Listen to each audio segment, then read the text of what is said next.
Halo teman-teman, kenalkan nama saya Ilham Maulana dan di video kali ini saya bakalan bahas mengenai diagram pada programming. Dan di video kali ini kita santai aja, saya akan sharing berdasarkan pengalaman saya dan apa yang saya ketahui. Jadi semisal teman-teman punya definisi atau pengalaman terhadap diagram programming ini, kalian bisa sharing ketika kita beda pendapat, kita bisa sharing di kolom komentar. Saya sangat open sekali ketika teman-teman mau sharing di kolom komentar, jadi silahkan gitu. Jadi apa itu sih diagram pada programming?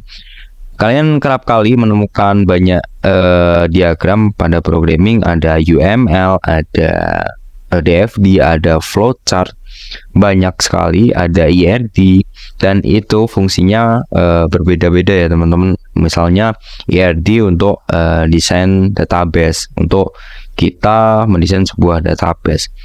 Dan jadi apa itu sih diagram pada programming? Kalau diagram secara general kan teman-teman udah tahu lah, kita contoh aja diagram balok, diagramnya itu udah beda lagi, itu untuk mengekspresikan atau menghitung sebuah data. Cuman di diagram programming sendiri itu seperti sebuah pattern atau sebuah gambaran. Yang kita gambarkan adalah sebuah aplikasi web, aplikasi apapun itu, dan macam-macam ya teman-teman.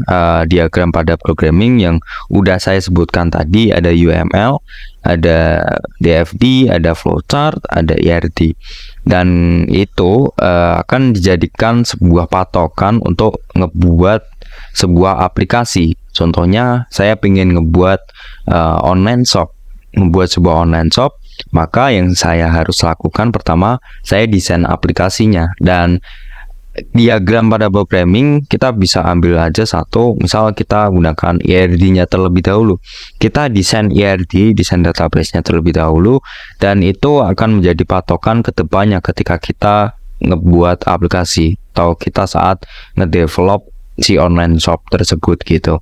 Jadi kita lebih dimudahkan, udah ada patokannya dan sesuai arahnya, seperti itu teman-teman. Dan mungkin banyak sekali ya contohnya teman-teman, ada UML. Nah ini UML saya udah buat contohnya, seperti case saya saat ini itu ada online shop. Nah di sini ada use case diagram teman-teman. Nah, use case diagram itu memperlihatkan urutan aktivitas proses dalam sebuah sistem. Use case diagram mampu untuk memperkenalkan fase awal setiap kegiatan proses dalam sistem yang dikembangkan. Jadi intinya ada dua objek, ada dua aktor, ada customer, ada penjual. Nah, ini ada beberapa aktivitas untuk penjual dan ada beberapa aktivitas untuk customer untuk use case diagram ini. Contohnya, customer bisa membeli sebuah produk dan mereview sebuah produk gitu. Terus ada penjual, penjual bisa menjual produk, tentu aja mengirim dan promosi.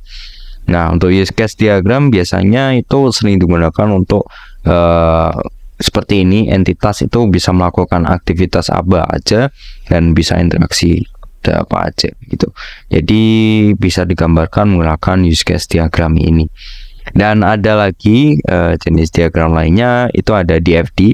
DFD sendiri merupakan suatu diagram yang menggambarkan aliran data dari sebuah proses yang sering disebut sistem informasi di dalam data flow. Data flow diagram juga menyediakan informasi mengenai input dan output dari setiap entitas dan proses itu sendiri. Biasanya DFD digunakan untuk menjelaskan atau menganalisa sebuah sistem informasi.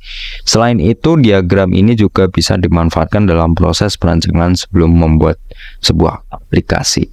Nah, ini teman-teman, ini benar banget, diagram ini juga bisa dimanfaatkan dalam proses perancangan sebelum membuat sebuah aplikasi. Jadi sebelum membuat sebuah aplikasi itu harus ada desain atau gambaran lah ke depannya pingin aplikasinya seperti apa. Contoh di sini ada online shop ya teman-teman. Ini online shop diawali dengan quest atau customer. Dia quest dulu, terus login atau register, verifikasi, terus bisa logout.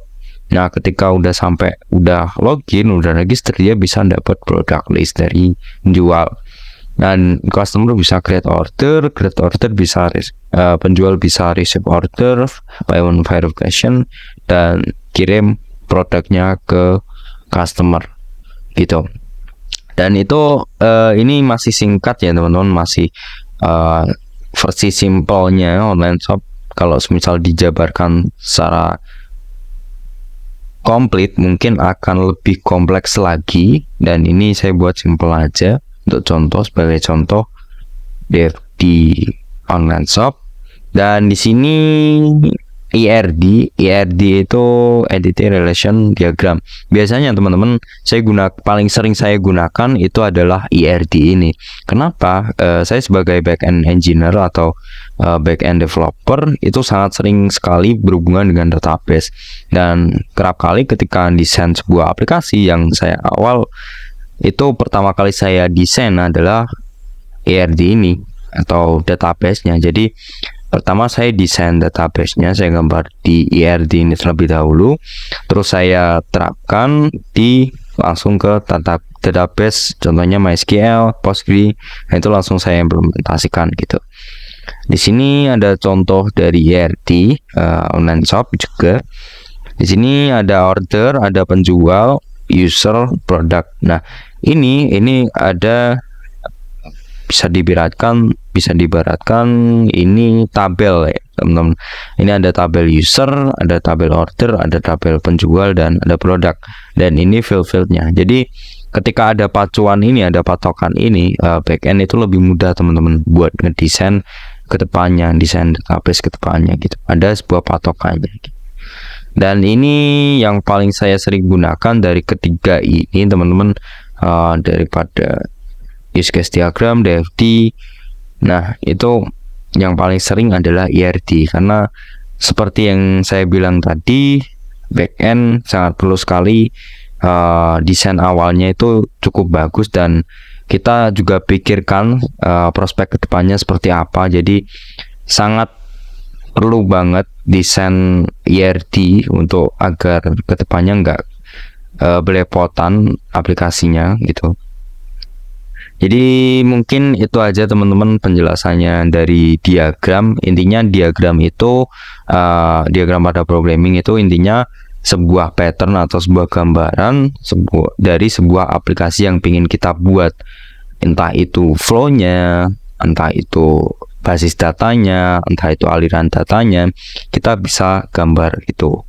Kita sesuaiin dengan tipe-tipe diagram yang ada di sini. Contohnya ada use case diagram, ada DFD, ada ERD. Mungkin itu aja teman-teman. Terima kasih telah menonton, dan sekian dari saya. Terima kasih. Assalamualaikum warahmatullahi wabarakatuh.